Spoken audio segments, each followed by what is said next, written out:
This is News Hour coming to you live on GBC News and GTV. Hello, good afternoon, and welcome to the news. I am Soyokwo Kwakutre.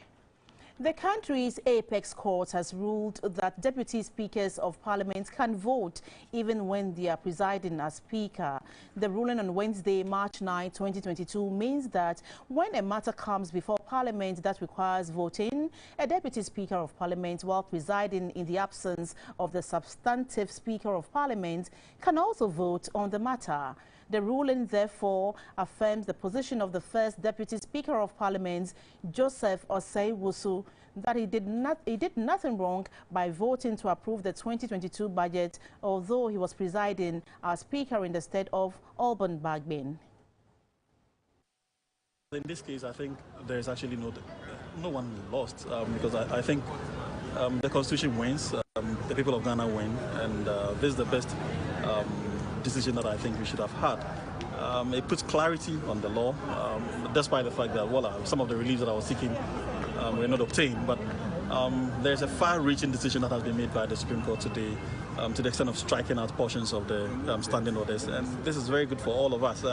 It puts clarity on the rules of Parliament, and indeed, it makes all of us citizens. And I think I would probably use this opportunity to invite all of us to be participants in the democratic credentials of this country. Nowhere in the Constitution has any statement been made that whenever a deputy speaker presides, he loses his right to vote.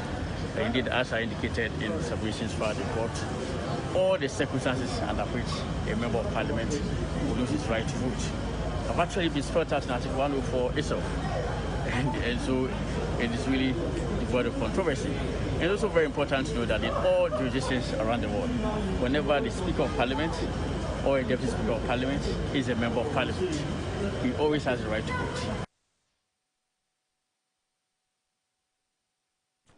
The police is on a manhunt for 5 other civilian suspects who are part of a gang connected with the investigation into the bullion van robberies. Further investigations have led to the arrest of 5 other suspects, 4 of whom are policemen. A statement from the police indicates that the policemen involved have been interdicted and all the suspects, Constable Afisu Yaro Ibrahim, Constable Richard Bwedu, Constable Rabiu Jambedu, Constable Albert Afosu, and suspect Razak Al-Hassan and the civilian were arraigned today.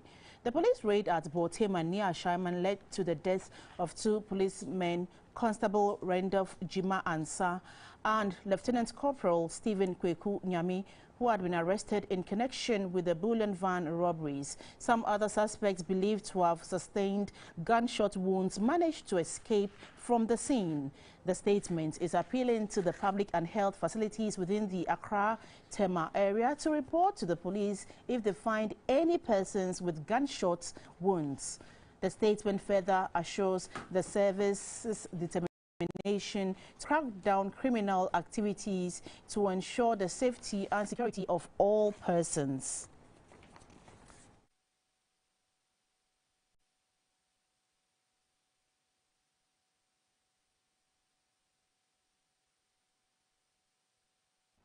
Four police officers and a civilian have been charged with attempted robbery and abetment of crime. The 5 suspects are being accused of allegedly taking part of a multiple bullion van robberies recorded in the Greater Accra region, including the incident at Jamestown, Adedenkpo in June 2021, which led to the untimely death of Police Constable Emmanuel Osei, and also a recent one on February 22, 2022 at North Kaneshi. The Accra Circuit Court, too, presided over by Madame Patricia Mponsa, refused bail to the suspects and subsequently remanded them into police custody to reappear on March 28, 2022.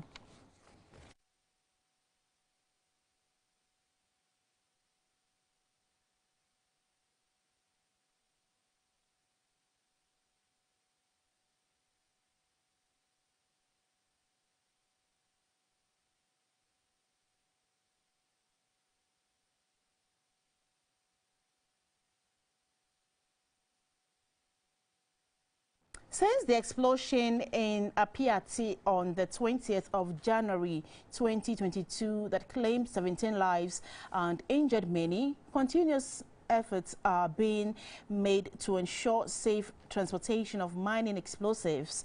On the breakfast show today, the acting Chief Inspector of Mines of the Minerals Commission, Mr. John Amwenyi, gave a checklist for mining companies, cautioning that failure to comply will attract sanctions, including prison terms, depending on the severity of the breaches. We have about 16 checklists. So if you look at the one, it says, is the explosive company duly registered and having all the requisite approvals or permits? Did the explosive manager notify the Chief Inspector of Mine Explosives a day before transporting the explosives to a mine or quarry?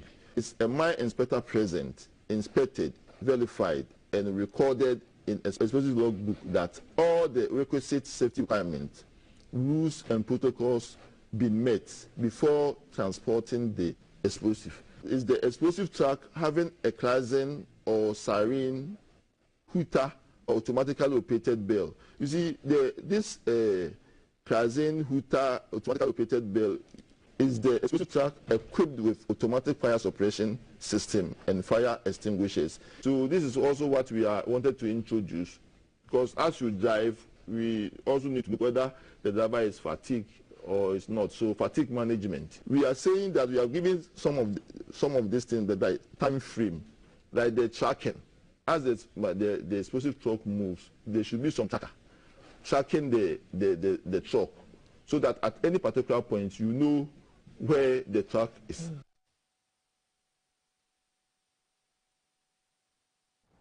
To regulate the screening of blood donated for transfusion, a national strategy has been developed by the National Blood Service Ghana to guide laboratories across the country.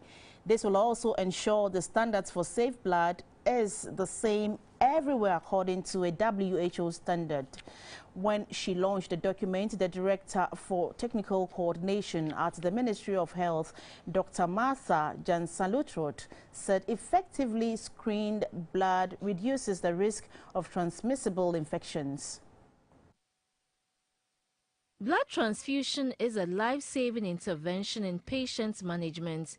When the whole blood is collected, it is broken down into components such as red blood cells, plasma and platelets. Prior to that, it has to be screened for any transmissible infections such as HIV, hepatitis B and C, as well as syphilis. It is also screened for compatibility and blood groups. This is the core competence of the National Blood Safety Program. The national strategy for screening donated blood and immunohematological testing contains algorithms to guide and support blood collection and testing facilities, as well as hospital blood banks, to establish appropriate, effective and reliable blood screening and immunohematological testing plans. Effective screening strategy can reduce the risk of transmission of TTIs to very low levels. Blood transfusion facilities should therefore establish efficient systems to ensure that all donated blood is screened in quality assured manner for the mandatory TTIs, and that only non-reactive blood and blood components are released for clinical use.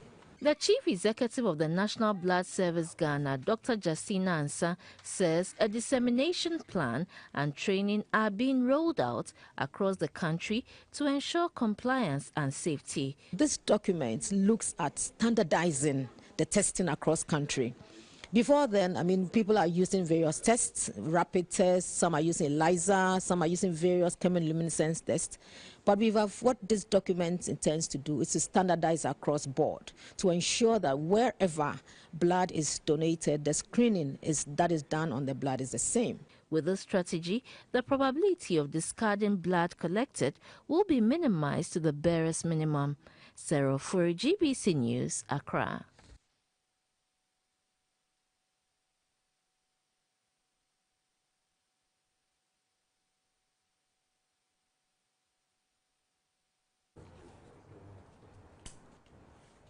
About 167 farms are expected to benefit from the government's compensation package to farmers affected during the outbreak of the avian influenza in Ghana. This is because the government has released over 20 million cedis as part of approved funds for the compensation of the affected farmers. The compensation exercise starts immediately.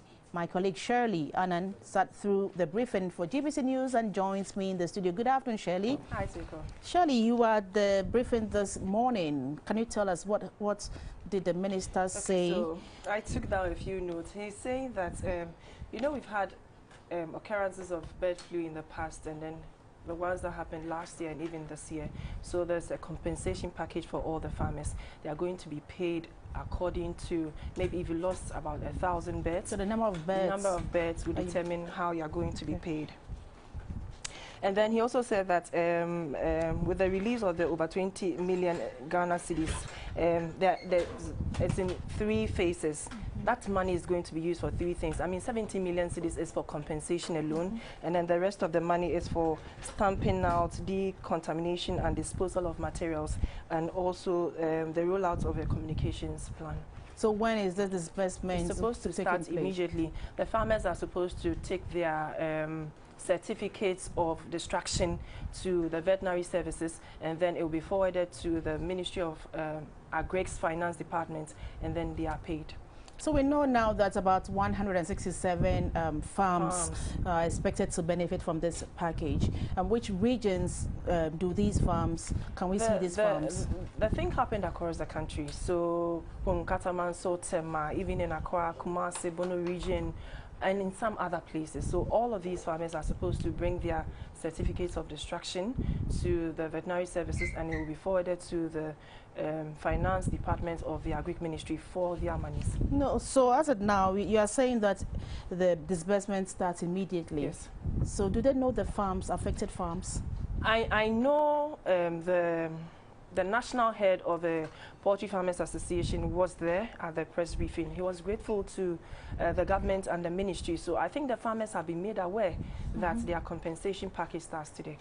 And what amount are they being given? Or that it depends on the farmer and the number of birds you lost, or even it covers the number of birds lost, the crate of eggs destroyed, and then the feed destroyed. So I think it's a big package. It depends on your farm and then how much you lost.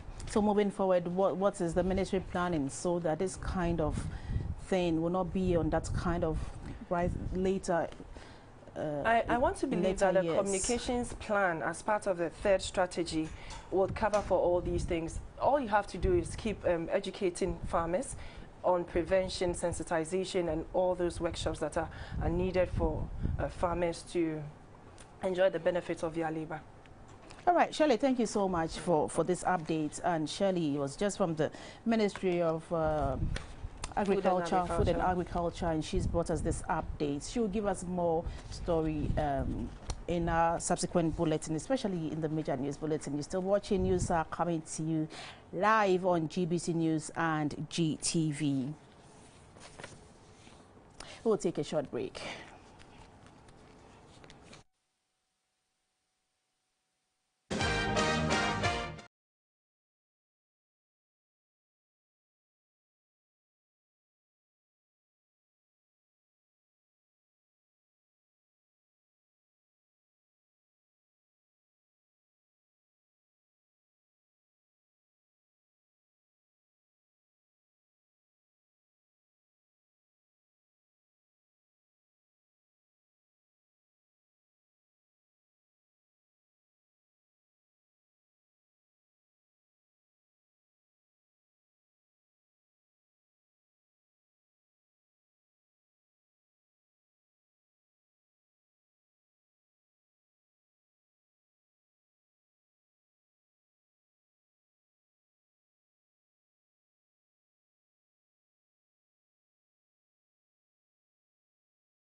The overlord of Dagban in the northern region, Nanda Yana Abukari II, is calling on all to keep calm as investigations into the recent incident at the Dakpema Palace in Tamale continue. In a statement, the Yana expressed deep concern about the unfortunate incident in which a number of people sustained gunshot wounds. Diana urges the RECSEC to improve patrol in the affected communities and be more proactive in its response to early warning signs. He also urged community members to cooperate with security agencies to maintain law and order at all times in the communities. Diana wishes all those who sustained injuries in the incident a speedy recovery. The Minister of Environment, Science, Technology and Innovation, Dr. Kweku Efriye, has paid a working visit to collectors of plastic waste in Accra and Tema. The visit is to have first-hand information on the challenges associated with the operations and how best the ministry can help make their work easier.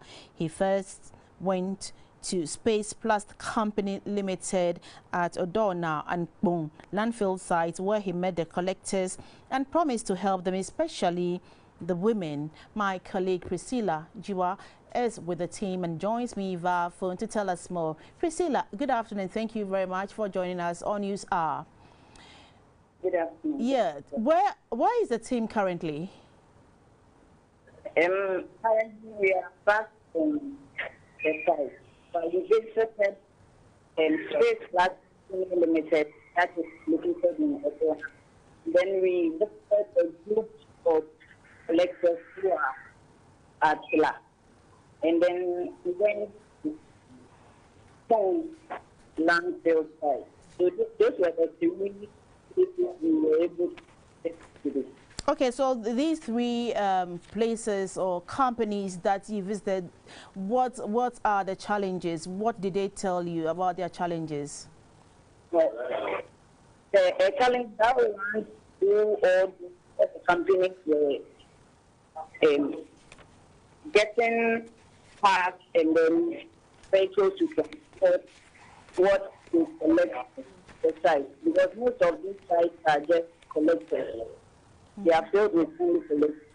And so they are pleading with the minister to help them, like they allocate cars and then vehicles for them so that they'll be able to transport the waste plastic the company. Okay, Priscilla, thank you very much for that update. You're still watching News Hour, coming to you live on GBC News and GTV.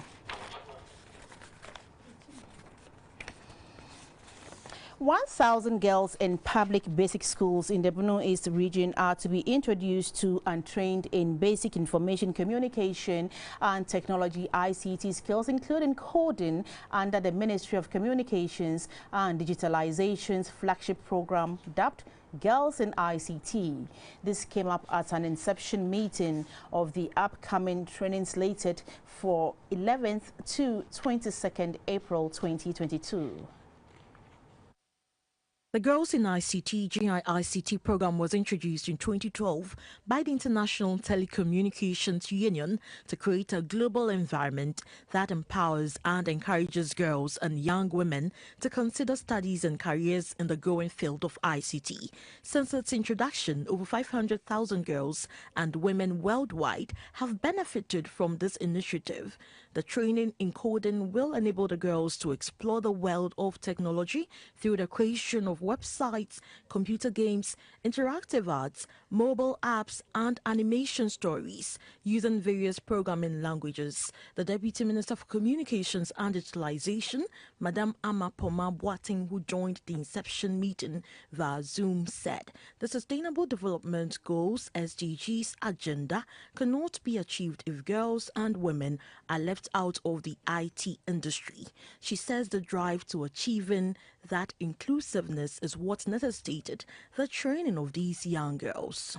The Bono East Regional Minister, Mr. Kwesi Edujan, described the move by the Ministry of Communications and Digitalization and its partners as timely. He said many young girls are faced with numerous challenges in the digital environment. For girls to thrive in science, technology, engineering, and mathematics, and information communications and technology, they need capacity building in the form of support and commitments that address the gender digital divide by ensuring access and safety.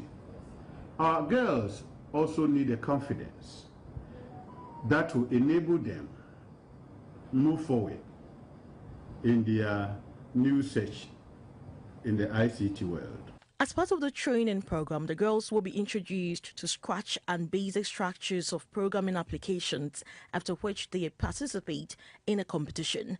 This competition is expected to test the depth of knowledge and ICT skills acquired during the training period, including website design, development of games, coding, and simple ICT applications. Since its inception, the program has been funded entirely by the MOCD, NCA, and GIFIC, with some support from network operators and the American Tower Corporation, ATC. Girls in ICT program slated for 11th to 22nd April 2022 is on the theme Access and Safety. Well, 4 police officers and a civilian have been charged with attempted robbery and abetment of crime. The 5 suspects are being accused of allegedly taking part of a multiple billion van robberies recorded in the Greater Accra region, including the incident at Jamestown, Adedenkpo, in June 2021, which led to the untimely death of Police Constable Emmanuel Osei, and also a recent one on February 22, 2022 at North Kaneshie. Our court reporter Barbara Kuma was in court, and she's here with me in the studio to tell us more. Barbara, tell us the mood in court today. Well, aside a lot of media people who were present to cover or follow the case, there are a couple of family relatives of the suspects in court today. It was quite a bit of a charge, that just a little bit charged, not the seriously charged type that we would be concerned about. And also the police administration was present, because you know it involves their own personnel. Yeah. So that was it. So were all the 4 policemen in court today, plus the civilian, and did they have representation? Yes, all 4 plus the civilian, who is a scrap dealer, we were told, were in court. And from what I heard, it was just the second suspect who had representation in court today. The other 3, there was no representation. The other 3 is the police, for the policemen? 2 police officers, and then the scrap dealer didn't have representation, but the second suspect was fully represented in court, and his lawyer argued for bail for him, but the court said per the situation, what the charges were, and how the whole situation was, it wasn't going to grant any of them bail, because it didn't know if they would come to court if they were let go or released on bail. Yeah, so that was basically it in court. So what happened to them once they are not on bail? They've been remanded into police custody. For how many days? Or 2 weeks. 2 weeks. So they are supposed to come back to court on 28th March of this month. Yeah, this month. So Barbara, can you run us through or go over the charges again? So there were just 2 counts. One is conspiracy to commit attempted robbery. And then the second one is abetment, which is for the scrap dealer. Yeah. So basically, those are the charges they've been leveled with. Yeah. So they're expected in court in the next 2 weeks. Definitely. Right, and we hope you follow this and bring us the report. Exactly. Thank you very much, Barbara, for the update. Still watching, news are coming to you live on GBC News. The clarion call to leaders in authority in Ghana is to give the girl child similar opportunities as boys. As the world salutes women, Plan Ghana has rolled out a campaign dubbed She Leads. It seeks to garner support from everyone to help empower girls to work hard to achieve their dreams while educating parents, teachers, and society to assist the effort in reshaping the girl child. She Leads is an initiative by Plan Ghana to equip young women with the practical and multidimensional skills in political and social spheres. The overriding focus is to create awareness on the important role young women can play given equal opportunities as their male counterparts. She Leads also calls on young women to dream big and strive hard to be and do more. Through various lined-up events, the She Leads campaign will drum home a simple message to those in decision-making positions to create opportunity for young women, especially those in rural areas, and inspire women in higher positions to mentor young ones to reach same height. According to Plan Ghana, empowering young women is crucial in breaking the bias. She Leads focuses on pupils from the primary to tertiary levels. The brain behind this move believes the success of every woman should inspire another, and achieved women should raise each other up. The country manager for Plan Ghana, Mr. Solomon Shefa Miriam, said the She Leads campaign will create opportunities for young girls who never had the opportunity to rub shoulders with their male counterparts. When the men and boys in our lives stand with us, when wider society echoes our call, we become unstoppable and we get equal. This is the movement and the moment for us all.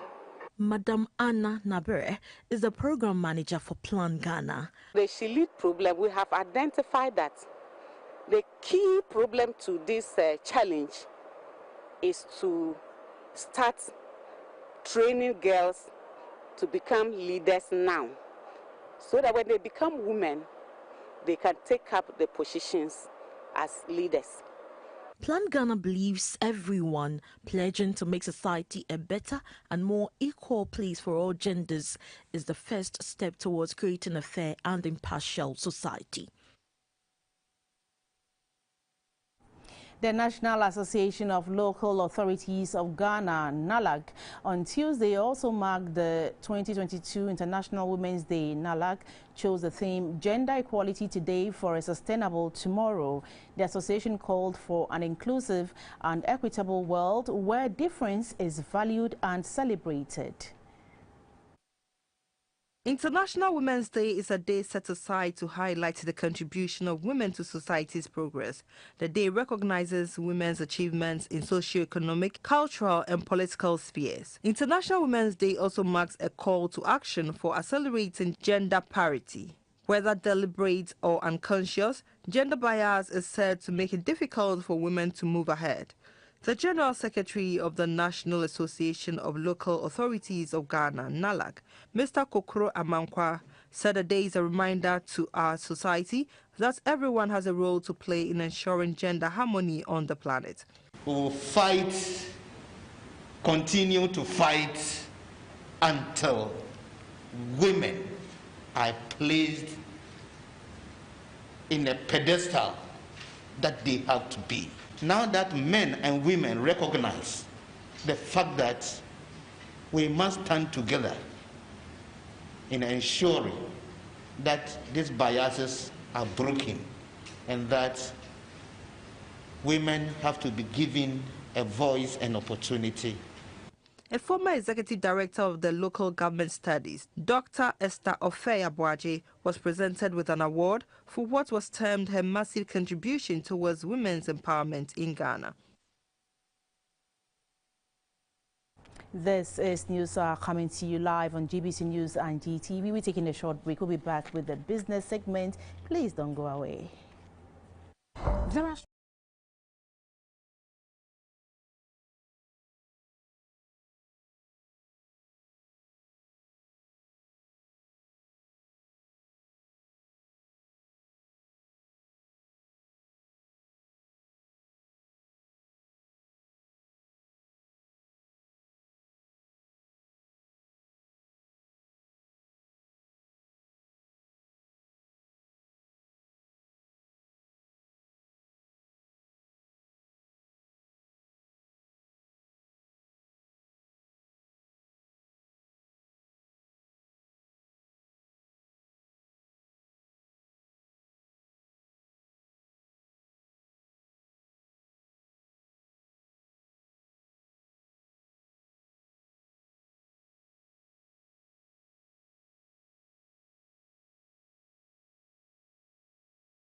You are still watching News Hour. This is Business, and my name is Esther Eidu Ohumeu.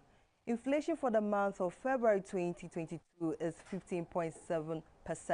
This is the highest rate recorded since October 2016 and represents an increase of 2.4% compared to the January figure of 13.9%.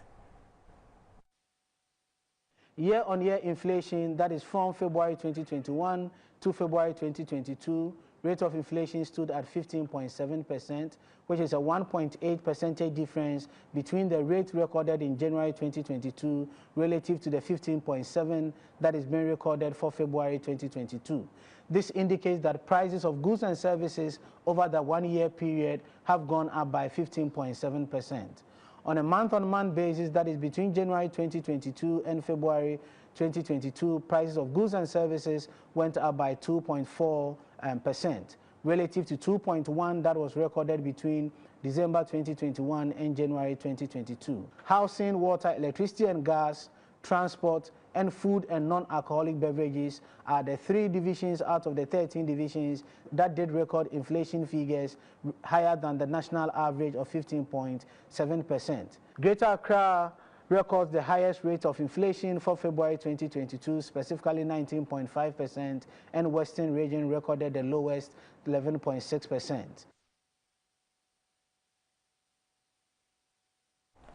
The Ghana Union of Traders Association is alarmed about the rapid depreciation of the local currency against major trading currencies, especially the dollar. According to the union, the fall of the cedi is taking a heavy toll on their capital and increasing financial burden on the consuming public. According to a statement from GUTA, from December 2021 to date, members' trading capital has been depleted by about 16%. In December 2021, when the rate of the cedi to the dollar was 6 cedis 40 pesos, a trader could use 640,000 Ghana cedis to buy $100,000 worth of goods. With a prevailing rate of 7 cedis 60 pesos to the dollar, the same 640,000 cedis can buy only $84,000 worth of goods, thereby making a loss of 16,000 Ghana cedis, which is 16% depletion. This is a serious situation and needs urgent solution to save not only businesses but also the economy, the statement added. According to the union chair, the situation will require concerted efforts by engaging all relevant stakeholders for urgent discussion and immediate solution to this menace.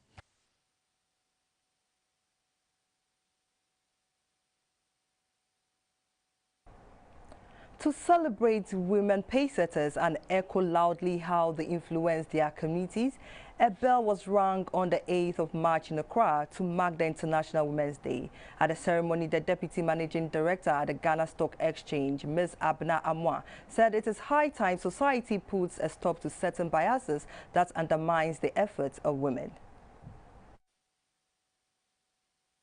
The Gender Gap Index score in Ghana reached 0.67 in 2021, indicating that females were 33% less likely to have the same opportunities as males in the country. This placed Ghana in the 23rd position among 35 nations in sub-Saharan Africa. To this end, achieving gender parity was the highlight at the 2022 International Women's Day held by the Ghana Stock Exchange with a bell-ringing ceremony. The country head of the MasterCard Foundation, Madam Rosie Fenn, called for a deliberate and consistent action by individuals, institutions and government to ensure gender parity in the country. The very first entrance into the workplace is through the hiring process. What do we need there? I think we need an open and transparent recruitment process. And this will be the way to provide an avenue for leveling the field for men and women. There are many organizations that are very narrow when it comes to scouting for talent. How do we broaden it so that we can shortlist more women and ensure that we get them into senior levels in the organizations? A study by the consulting firm Booz & Company found that if you raise female employment to male levels, it has a direct impact on GDP. In Egypt, this was seen as a 34% increase in GDP. 12% in the United Arab Emirates, and 10% in South Africa. The Deputy Managing Director at the Ghana Stock Exchange, Abena Amwa, said the ringing of the bell is to reiterate the importance of raising awareness about women empowerment. The aim of these global bell ringing is twofold. First, to celebrate women pace setters like yourselves and echo loudly the conversations of how women influence their communities. And secondly, we aim to bring attention to the pivotal role the private sector, partnering with the public sector, can play in advancing gender equality and raise awareness about women's empowerment principles. The celebration was in partnership with the IFC Ghana and the World Federation of Exchanges. The Ghana Statistical Service says the country has lost over $20 billion to various streams of illicit financial flows within the last 20 years. To this end, a capacity building training is underway in Accra. The ripple effect of illicit financial flows like tax evasion and money laundering is very crucial to a country's economic growth if stringent measures are not taken to curb the defect. According to the Integrated Social Development Center, ISODEC, Ghana loses an estimated $340 million annually to fiscal smuggling of money or assets, imports and export trade misinvoicing, and transfer of wealth to evade taxes.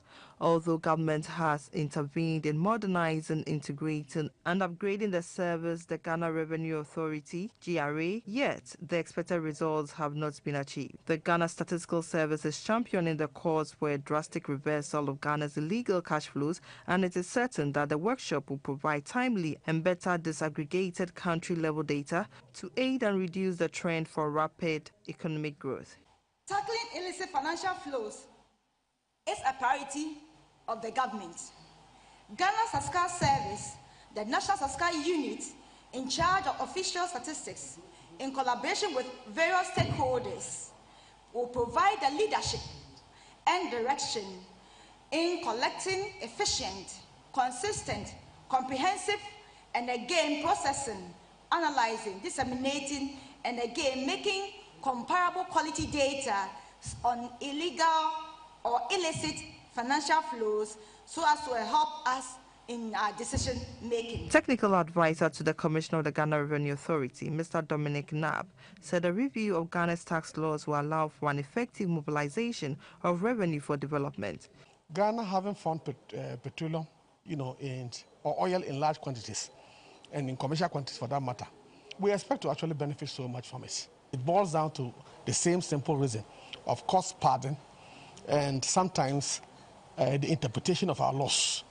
As a country, when we have laws, especially laws on taxation, we need to review them regularly to be able to actually strengthen them so they can do the trick for us. The United Nations Commission on Trade and Development and the United Nations Commission for Africa are providing technical support for the 5-day capacity building in Accra. And that's it for business. Thanks for watching. It is